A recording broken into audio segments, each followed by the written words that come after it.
My name is Ryan Nuckolls. I'm one of the co-founders of Pumpjack Power. We are the first and only power provider here in Texas designed to serve the day-to-day power needs of the oil and gas industry.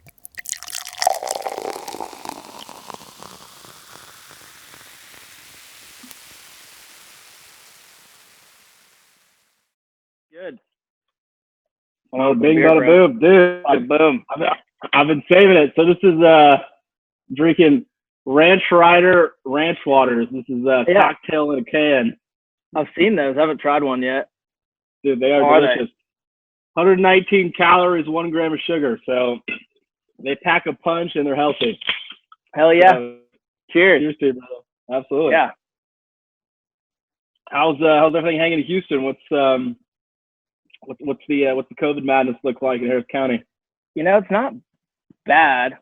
I think if you watch the news, it would lead you to believe that, our hospitals are, I mean, for all I know, they could be, because I haven't, visited any of them, but I don't think it's that bad. I mean, the restaurants have slimmed back down to, I guess that first phase of rollout.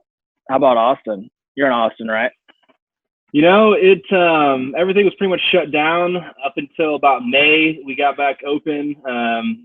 Everything was rolling, and then right when the outbreaks kind of happened again, everything shut back down. And so it's the same thing, limited capacity. But I think all of the major companies in Austin, Apple, Facebook, they're all working from home the rest of the year. And so it's obviously kind of been a paradigm shift that we've seen in kind of the workforce of, everyone's kind of so used to being so kind of client facing or in the office. And so we've kind of shifted into more of the Zoom call life and all that stuff. So yeah, well, that's why I've thought about doing this for a while pre-COVID. And I didn't know how to pitch it really, because it didn't make sense and it seemed like more of a hassle. But now that everyone's doing Zoom calls on a regular basis, I figured I miss the happy hours with my friends, and might as well try to do some sort of video happy hour conference type of a segment, and definitely not planning on going viral or becoming famous from this, But I thought as a way to fill the void and take up some of my time, I'm drinking with my wife anyway, might as well, try to get some good conversations with business leaders like yourself, out of the way at the same time. Beautiful. But, beautiful. So has it really been affecting? Are you working from home? We kind of left it up to our employees to decide at first, before Travis County implemented the shutdown, we just kind of said, hey, if you want to work from home, work from home. Half our staff's working from home, half the staff's in the office. The good thing about it is when we first started Pumpjack, we really took on one of our partners, Tomo Lampinen. He is our CIO, CTO. And he basically built out a complete platform for us to run our business remotely. So I can be sitting in an oil field in West Texas, or I can, be sitting down at the beach taking emails and processing meter requests. So I think technology really has. There's a lot of companies that didn't see the need to invest in the technology and to be able to work remotely. And I think now you're seeing a lot of people realize wow, we've got to play catch up, and we've got to be able to kind of work remotely. And so that's something that we really were fortunate to kind of get ahead of the curve on. Yeah. Everyone that had already implemented, their computer systems to the cloud and the ability to work remote are, 10 steps ahead. And if you hadn't, you're probably thinking to yourself, what were we thinking? We should have already done this. And now, like you said, they're backstepping or backtracking, trying to figure it out now. Yeah, I mean, it really, from all aspects of your business. I mean, what's crazy about it is, there's, call it the technology behind the back office, your CRM, whatever accounting software you have. But now it's just if you can't really push the in-person meetings, creating your digital footprint or your brand digitally is so important. I have close to 2,000 LinkedIn connections. I've been pushing that since I got on LinkedIn in really 2013. So I've been at it for close to 6-7 years. Wow. But it's so important to build your network network and build your brand and get your word out there, and just little simple things that you can put on LinkedIn or Twitter, or whatever, your website. I think the people that really saw the value early on in building those online networks and whatnot, that's how you get your message across. And as you kind of put it, your Beerionaire podcast might start something small, but you have no idea where a simple conversation can lead, and you connect that person, or you see a new opportunity. And so it all starts with a simple conversation. And so that's why I greatly appreciated you inviting me on. I'm glad to be here. But everything starts with a simple conversation. Absolutely. Yeah. Glad to be here. Yeah. Well, and that, that's another part of it too. Like for me, the most important aspect of this is being able to network with people that otherwise I might not have been able to. You're in Austin, I'm in Houston. I can't necessarily drive up there and meet you for a cocktail and then drive back to Houston in the afternoon, but we can do this. And, it's probably not as effective as doing it in person, but I still get the experience of talking with you and spending 30 minutes to an hour. And then whoever watches it, which will probably be like, 5 people, might see you on and, want to link up with you because they think there's an opportunity or whatever. So, I'm excited to do it, and I appreciate you coming on as well. Absolutely, man. Absolutely. There's definitely, again, everything starts with a simple conversation, and always open to a good conversation. So what, can you give us the rundown on what y'all do, what Pumpjack Power does? Yeah, absolutely. So Pumpjack Power, like I said, we are a power provider. A lot of people really don't understand the power industry, especially in Texas. Texas is its own energy island. So our grid system is essentially separated from the rest of the grid in the United States of America, where it's supply and demand. In Texas, you basically have 2 types of power providers. You have a mass market power provider, which is an option 1, which is like a TXU or Reliant. Reliant's a big one in Houston. Right.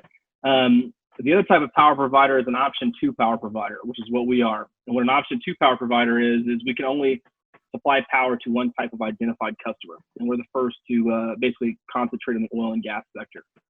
Other types of option 2 power providers, Chevron, Oxy, Energy Transfer, ConocoPhillips, basically these massive major oil and gas operators are their own in-house power provider. So when they want power for a pads out in West Texas, they don't call TXU or Reliant. They go to the wholesale trading desk at JP Morgan, Citigroup, Shell. And so what we've really done at Pumpjack Power is just take the cost model that these wholesale operators use to buy power. We just supply it to the middle market operators to give them the same vertical to have access to the wholesale market. And so Pumpjack Power, again, we are a power provider. We physically supply power off of the grid and bill operators for the energy that we supply them. But we've really just taken the model from the major operators, given it to these mid-level operators, and then just save them a lot of money and do a lot of good things.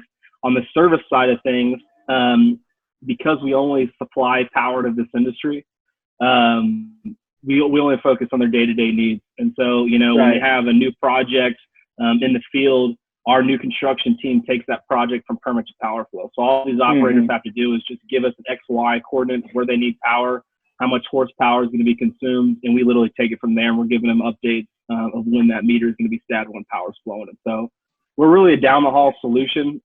This company kind of came together back in 2017. That's when we got funded and papered. Back in 2015, my brother-in-law and business partner, Josh Runyon, he's our president and CEO, he was meeting with a gentleman by the name of Jim Uhelski, who is now since retired. He was the energy manager at Pioneer Natural Resources. And Josh just called him and just kind of was interested in just chatting with him. And Jim just kind of laid it out of all the issues that major operators face with power, not getting the true cost they should be getting, bad terms, calling into a dial center when they need that direct service, just a lot of issues. And so a light bulb went off in Josh's head and said, there needs to be a solution for this. And so he kind of got that idea, married my sister a year later, came into the family, presented the opportunity to me. And I did some research and then kind of just realized that we needed to get behind this. And so me and Josh came together, raised some capital, hit the street in 2017. To date, we serve close to 50 operators here in Texas. Really, obviously there was tough times that we went through the last few months, but the light is starting to break through the end of the tunnel. Thankfully, people are starting to kind of budget for next year and kind of re-ramping back up. So that's great. That's Pumpjack Power in a nutshell, man. We're basically just a power provider solely focused on providing for the oil and gas industry. Nice. So when you're like signing up a new customer, you mentioned the services involved, or like, they say, all right, yeah, we want to use y'all Go. Are y'all going out into the field and setting up infrastructure as well? Or is it usually there? Or, what does that look like? No, that's a great question. So how the power industry works in Texas, you have generation companies up at the top that basically generate power. Right. Then you basically have poles and wire companies, obviously the utilities, AEP, Encore, Texas Mexico Power. Their job is to transmit the energy, right, to the end user. In between there is the power provider. The power provider buys the power from generation companies, obviously books it with the customer, and then schedules it on the grid with the utility companies. We also act as your kind of liaison with the utility companies. So get new meters set, all of that, everything goes to the power provider. When they don't have infrastructure in their field, right? So the utility will either say, hey, this is where we're going to drop this meter and you got to build out to us, or this is the cost for us to build out to you. So we actually have a sister company called Power Infrastructure Partners that is basically a construction management company. And what they do is they build out all private infrastructure. So poles and wires, substations, transformer upgrades. We're actually moving into the generation space right now. And so we really are, while we have these kind of two sister companies, there's really no issue in power related in the oil field that we can't help an operator. And so being really solutions driven and being so tailored to the oil and gas community has really helped us a lot. Having a lot of oil and gas experience myself has made a big difference. A lot of times, when a utility company and an oil company are talking, it's yin and yang. And so we really kind of created a great opportunity where we're kind of speaking both language and kind of bringing together in a more efficient manner. Yeah, that makes sense. Is your buyer typically, is it an E&P company on a, pad site? Because I feel like that might be a shorter term play, or I would assume it's probably somebody that's actually going to be out there for multiple months. Are y'all looking at man camps, or like who's your ideal buyer? That's a great question. So because of the type of power provider we are, we're an option 2. We can only sell power to, i.e. the oil and gas industry. That basically allows us to sell to the upstream community, the midstream community, and the downstream community. Got it. E&P companies, SWD operators, water transfer companies, midstream producers. We're trying to work with a refiner right now. And so really anyone in that space, we can service power to. And what's interesting is every different type of operator within that space has different needs, right? So an SWD operator who consumes a lot of power, wants to have, more maybe of a leeway on their flexibility of their pricing and what they can do. And then an E&P operator, who's publicly traded, they just want to book it and forget about it. They don't want to sit there and worry about it and ongoing. So it's really just to be when you are a service provider in the oil and gas community, being able to service different needs is so important. Because if you're just so focused on one thing and one thing only, while power is a pretty ubiquitous product, there's really no power's power. How you deliver that power, how you manage that power, and how you service that power really is the biggest difference. And that's how Pumpjack Power has really made its name in the oil field. It's just being so customer centric and bringing truth and honesty to the oil field with power. Yeah. And I was thinking too, you could probably do a portion of what y'all offer with a generator. At a certain point in time, you might outgrow that. Is there a delineating time frame whenever you're like, okay, well, running a generator for this job doesn't make sense. We're going to be camped out here. Is that how they're usually thinking about it? Obviously, if it's a midstream company, they have pipe and infrastructure kind of that they're trying to, I would assume run power to annually or for a longer period of time. But on a smaller job, can you use generators, or does that? That's a fantastic question. So the Delaware Basin, for example, the Permian is essentially broken into three parts, right? Kind of on the eastern flank of the Permian, you have the Midland Basin, right? That's kind of historically been drilled up. You have a lot more access to infrastructure. You kind of go west a little bit, kind of more into the kind of where the Texas does the little T, a little bit with New Mexico. That's kind of the central platform. Still a little built out, but not as much. And then you get out into the kind of the western area of the Delaware Basin towards El Paso, and it's still the Wild West. I mean, you really have little to no transmission lines. Operators are still burning diesel generators, waiting on power access. And so what we really stress to operators is as soon as you go out in the Permian and you know, hey, I'm going to go develop this 10,000 acres, give us a call immediately and get ahead of the curve on getting power out to your location, because sometimes it can be a year to 2 years before the utility's out in your area with a transmission project. Right. So you won't know that until you actually engage, and you engage with someone like us who can go out and get you the information that you need. And so operators are obviously still burning diesel generators. I know operators that are spending millions of dollars a year on diesel generators just because they don't have access to power. And so that's something that we are directly tackling, is to get ahead of that curve and get these operators off of diesel power. And how you do that is just simple efficiency and communication. You know, and it's getting the information together, putting the cards on the table, and then just bird dogging the project to death until it's done. Yeah, that makes sense. It's something that is overlooked by probably, well, maybe not if you're directly involved in the industry, but for someone like myself, like power is not the first thing you think of whenever you think about an E&P operator, right? But they have power. No, absolutely not. Everything, right? Yeah, you would be amazed about these Fortune 500 companies. They don't have a power guy.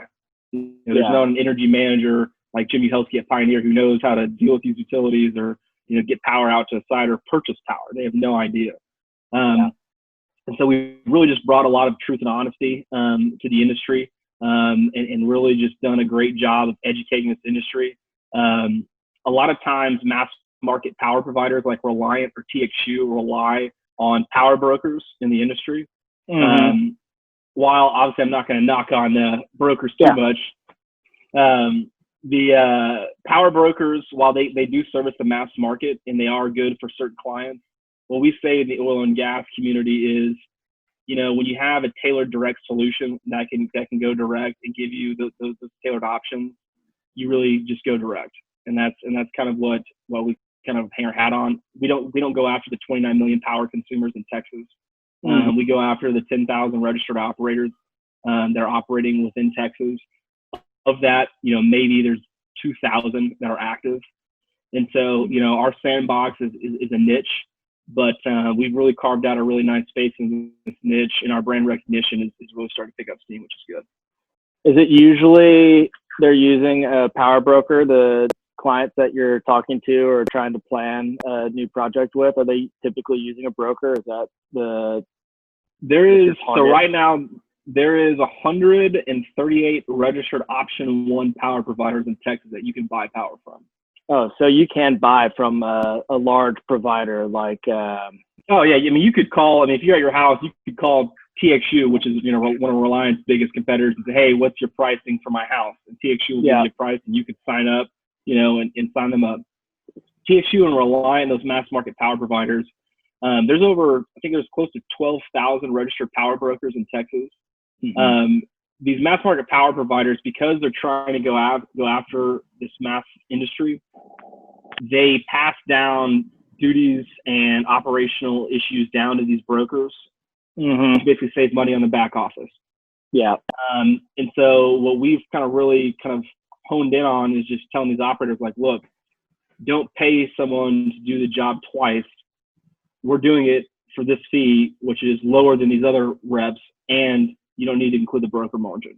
And so, again, not knocking on brokers too much, but it's a unique business model.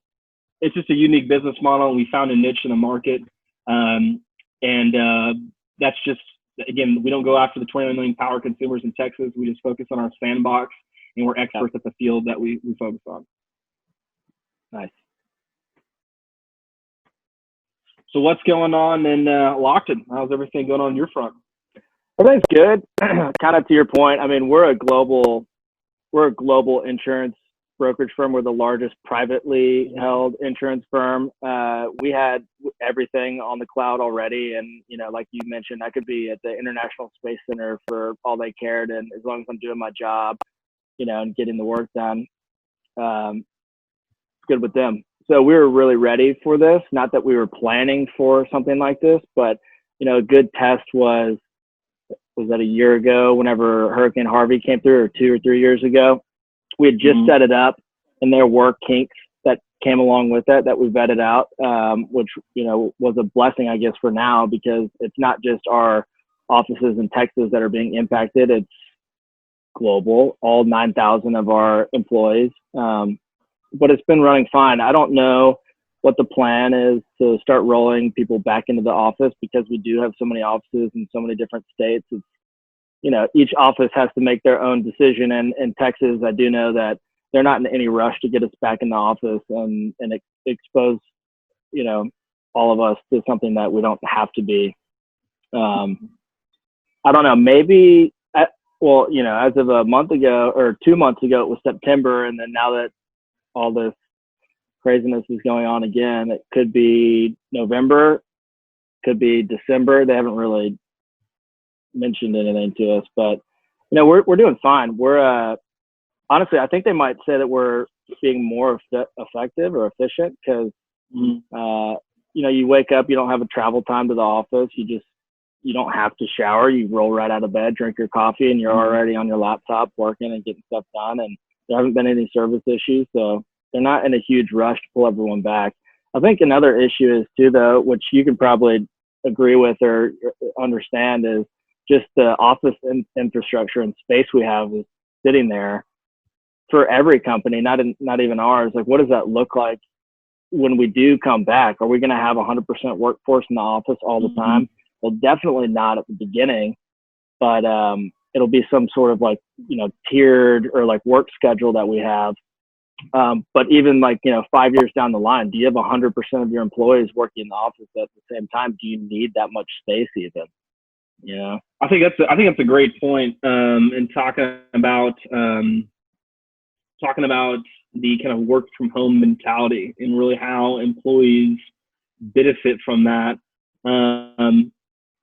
It's kind of like, remember when you were in elementary school and you went to second grade every day, you sat at your desk every single day. It was just for 6 months out of the year, that was your routine every single day. It just burns you out after a while. Yeah, it does. And so I think what you're talking about is this, the refreshness of just being able to work from home and have that freedom. It is going to increase productivity. While it might be a little harder to frontline manage some people, because obviously you're always going to have those micromanagers in every business. As long as your productivity is there, I mean, I think companies really need to look at it in the sense of, what are we really spending on rent? Right. What are we really spending? And it's tough to say, because I'm sure landowners and property tenants, they don't say this. Yeah. But it's so true, because at Pumpjack, we were talking about building this big metal building, kind of modern barn house for our office, and spending quite a bit of money on it. And then now it's just like, well, half of us can work from home. Do we really need to go invest this capital and to go building this office space just yet? And so I think there's going to be a lot of companies just look at it and say, how much more money could we, what can we do with this $1 million or $500,000 that we spend a year on rent to invest back in the business? What could we do with that? And I think that there's going to be some really serious conversations about that. But on the employee side, I've had several of our employees just look at us and say, we feel, much more energized, much more relaxed, refreshed. And so I think what will end up happening is, in the future, I think being in the office is important, being around people and engaging. It's huge. I think you'll see a lot of, I mean, you just want to be around people. You don't ever just be secluded. But I think you'll see a lot of companies probably, do like half weeks, Thursday, Friday work from home, or just downsize their offices altogether and say, hey, these group of people work from home and these people are in the office. Yeah, do like a schedule, like y'all come in on Monday, y'all come in on Tuesday, and sort of flip-flop throughout the week and have a designated workstation, but it's shared potentially. Another one issue, I guess, like two complaints I've heard, or I feel myself actually, are I do feel like I'm overworking because the workday is not as stringent as it used to be, right? Like you to get in the office at 9, leave at whatever, 5, 6, 7. Now it's like I feel like I'm working 100% of the time, which I kind of already was doing that and had no complaints doing. But, you know, if you were used to doing the 9 to 5 situation, well, now you're waking up, that 30 minutes you had in the car to listen to a podcast, drink your coffee and warm up. You don't have that anymore. And so your day is technically longer. You know, I could see that burning some people out potentially. And then also from a training perspective, right? Like I'm lucky because I've been in the industry for 6 years now. So I'm in the groove, but trying to hire somebody with no insurance experience or no experience in your industry, how do you train them virtually and effectively? It's a totally different skill that you're gonna have to hire people probably to focus on, I think. The training thing is a really big aspect because we're in a growth stage right now as well and hiring people. And how many employees do y'all have? In the office, I want to say we have about 14 or 15 in the office, and then we've got 3 or 4 work from home on one of those. My office space got jacked with a new hire. So Pre-COVID? Pre-COVID. Yeah. Dang. But yeah, we operate about 12 or 15 in the office, and we've got a support staff of about 5 or 10 outside the office. Yeah, growing company, and but the management and the training over Zoom and all that stuff. And the management's easy because you can always check on people and check on productivity. But as far as the training and really engaging people, I think that is the one thing that is tough because while anyone can write an email and pick up the phone and try to sales someone or get on a WebEx, it really does not beat an in-person meeting with natural body language, chemistry, and just natural relationship building. The relationship building is really the one thing that people really probably taken back a little bit on, because you kind of get complacent and, I already know these people and I don't need to reach out to new people and try to get on the Beerionaire podcast. Or, try to get on this new conference call or whatever.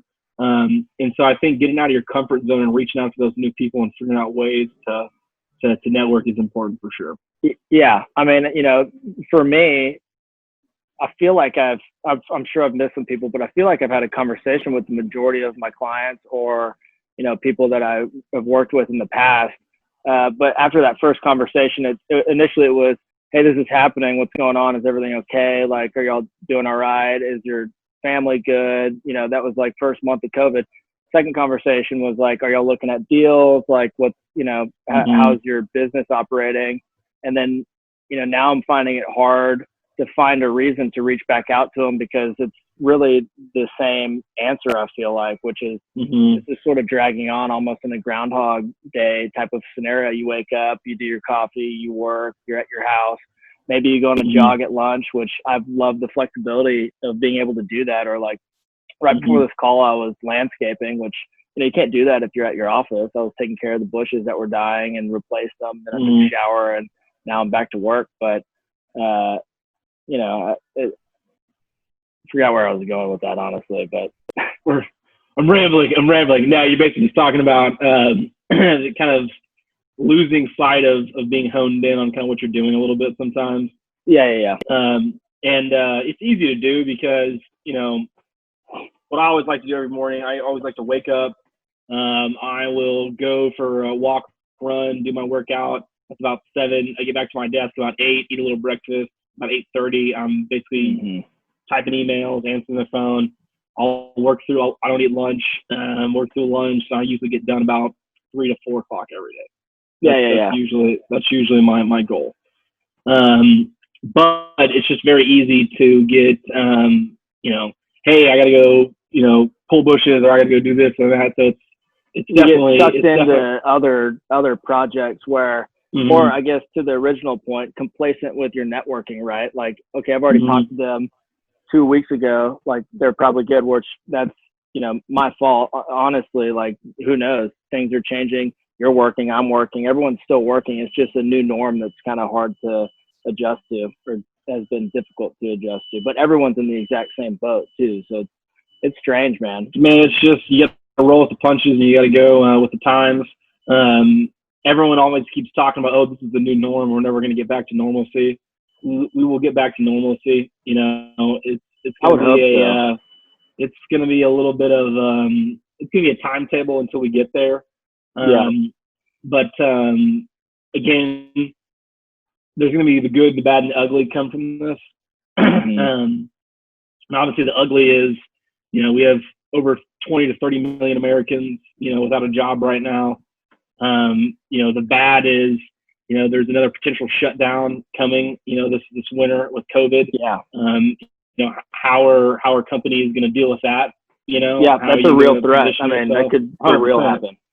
Yeah, 1,000,000%. And so, the good of it is people seeing the value in being nimble, being able to transition, being able to just be adaptable to change. And those aren't adaptable to change and willing to grow their business in new ways, or try something else new, they're just going by the wayside.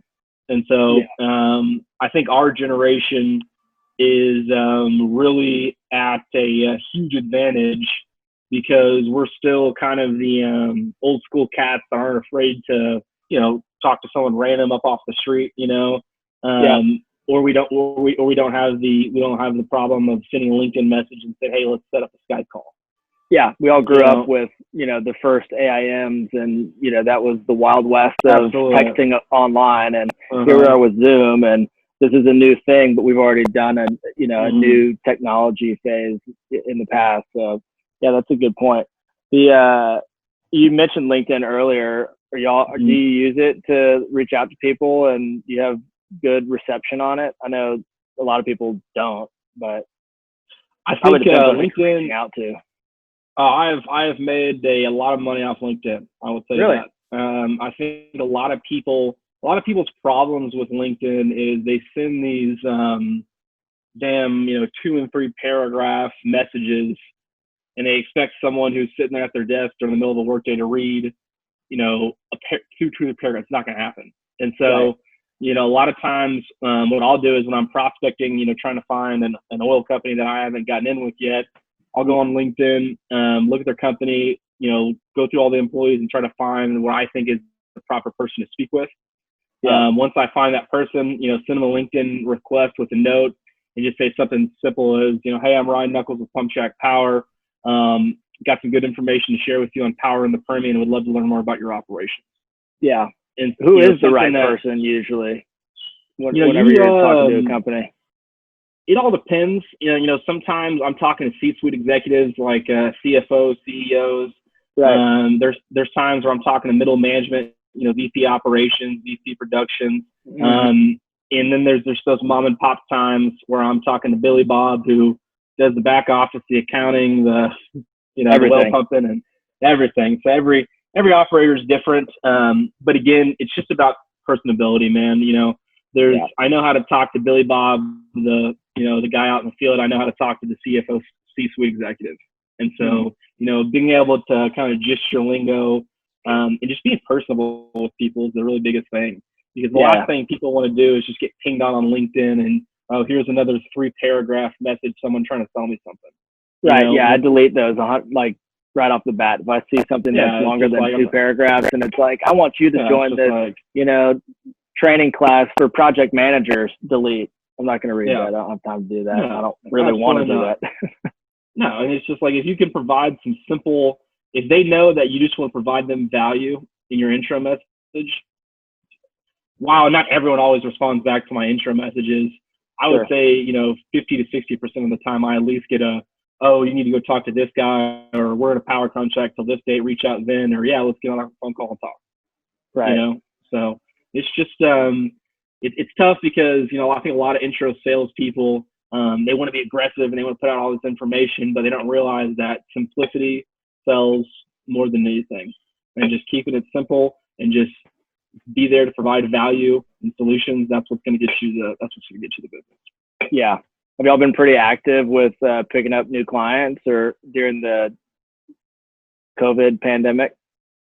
Yeah, we were fortunate to have several operators come on board with us during the downturn that we kind of had put in kind of the hopper before COVID hit.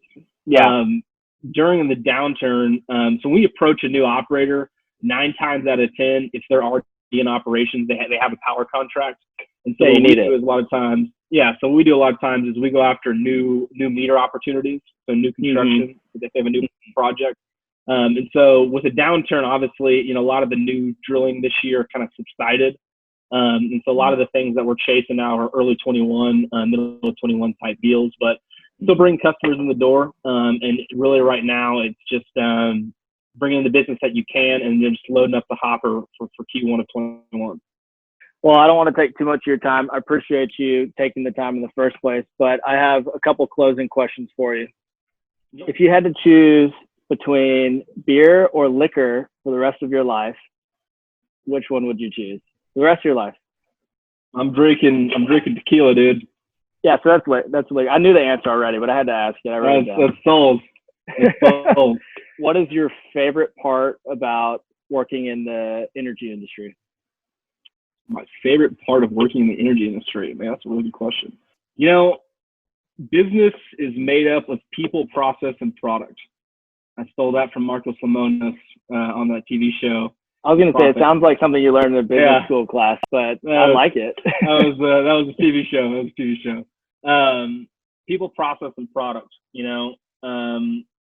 If you love the people that you work with and you love your customers, it's going to make your business process run completely smooth, and everything's going to be copacetic, and it's going to give you a great end product. And I really love everyone I work with. I own a family business. I'm very fortunate to be in a family business. My customers are all great people. I go hunting with them. I go fishing with them. I drink beer with them in Midland.